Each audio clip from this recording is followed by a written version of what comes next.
Good morning students, welcome to LBR Inter College online classes. Today we will continue lesson The Summit Within.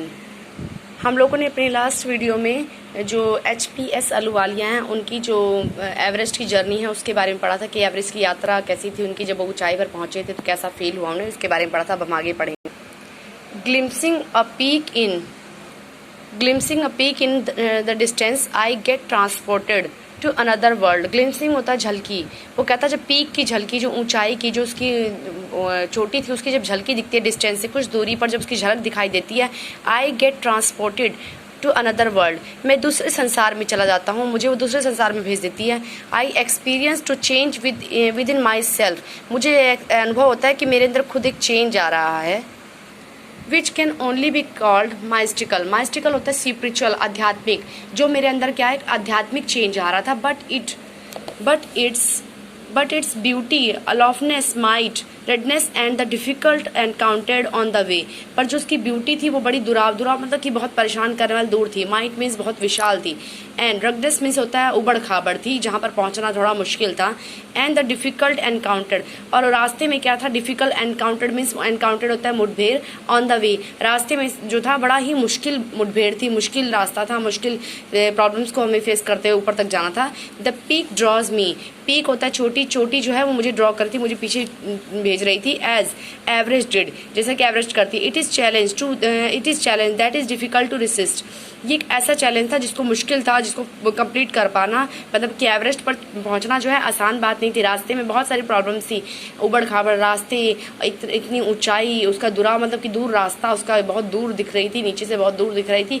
और रास्ते में जो problems difficult encountered हुआ, मुठभेड़ हुआ रास्ते से, प्रॉब्लम से, एटमॉस्फेयर से, हर तरह की प्रॉब्लम को फेस करते हुए ऊपर पहुंचना जो था वो बड़ा डिफिकल्ट था। Looking back I find that I have not yet fully explained but why I climbed Everest. मैंने जब पीछे देखा तो आई फाइंड दैट, मुझे एहसास हुआ कि I have not yet fully explain, अभी भी मैं पूरी तरह से एक्सप्लेन नहीं कर पाया कि मैं एवरेस्ट पर क्यों जा रहा हूँ, मतलब क्यों गया। It is like answering a question, ये एक ऐसा क्वेश्चन का आंसर था जैसे वाई यू ब्रेथ, कि हम सांस क्यों लेते हैं। Y do you help your neighbours, क्यों अपने पड़ोसियों की मदद करते हैं। नेबर होता है पड़ोसी। Why do you want to go good act, आप अच्छे काम क्यों करते हैं।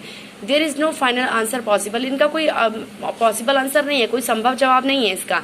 And then there is a fact that Everest is not just a physical climb, और वास्तविकता ये है कि एवरेस्ट जो है एक फिजिकल क्लाइम नहीं है कि हम फिजिकली रूप से ऊपर चढ़ रहे हैं, ऐसा कोई नहीं है, ये फिजिकल मूवमेंट नहीं है। The man who has been mountain top becomes conscious in the special manner of his smallness in the large universe. ये एक ऐसा जो माउंटेन है, हुआ बीन, माउंटेन ऐसी चीज़ है कि जो ऊपर पहुंचने वाले को, जो माउंटेन पर ऊपर पहुंचता है, टॉप बिकम्स बनता है, जो ऊपर पहुंचने आता है, उसके अंदर एक स्पेशल मैनर में दिखाती है कि वो कितना स्मॉल है। ठीक है, is on smallness in large universe, की इस विशाल संसार में, विशाल दुनिया में, विशाल विश्व में क्या है, वो बहुत स्मॉल है, बहुत छोटा है। द फिजिकल कन्क्वेस्ट होता है विजय। The physical conquest of mountain is only a part of achievement, से कि हमारी जो शारीरिक विजय है माउंटेन पर पहुंचने की, वो सिर्फ एक अचीवमेंट है जो हमने हासिल किया है। There is more then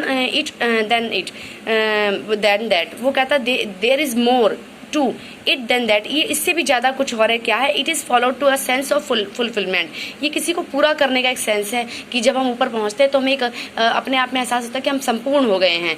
there is a satisfaction of deep urge to rise above one surrounding, वो कहता है ये हमसे आग्रह करता है। There is a satisfaction mean संतुष्टि, ऑफ डीप अर्ज, हमारे अंदर का जो डीप है, हमारे अंदर की गहराई तक हमें संतुष्ट करता है, गहराई तक आग्रह दिलाता है। To rise above one surrounding, कि हमें भी ऊपर तक जाना चाहिए, ऊपर तक चढ़ना चाहिए।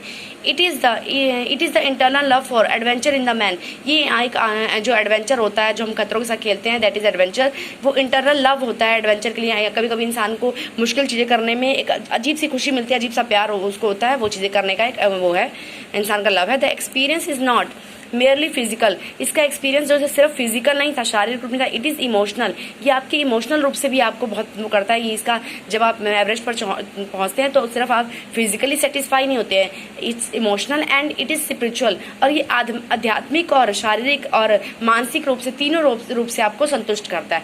मीन्स माउंटेन पर पहुंचना जो है वो सिर्फ एक फिजिकल चैलेंज नहीं है कि आप फिजिकली इतनी डिफिकल्टीज को क्रॉस करके आप माउंटेन पर चढ़ गए।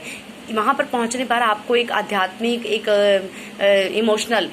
इमोशनली जो होता है फीलिंग्स को सेटिस्फेक्शन मिलता है, आध्यात्मिक स्पिरिचुअल पावर मिलती है, आपको इमोशनल सेटिस्फेक्शन मिलती है, और इस चीज़ का एहसास होता है कि वी आर वेरी स्मॉल, कि हम बहुत छोटे हैं इस बड़े संसार में, हम बहुत छोटे हैं। और कहीं ना कहीं माउंटेन पर पहुंचकर इंसान के अंदर एक स्पिरिचुअल पावर आती है जो से इस चीज़ का एहसास दिलाती है कि हम कहीं ना कहीं भगवान से जुड़ रहे हैं। ओके बेटा, tomorrow we will continue this.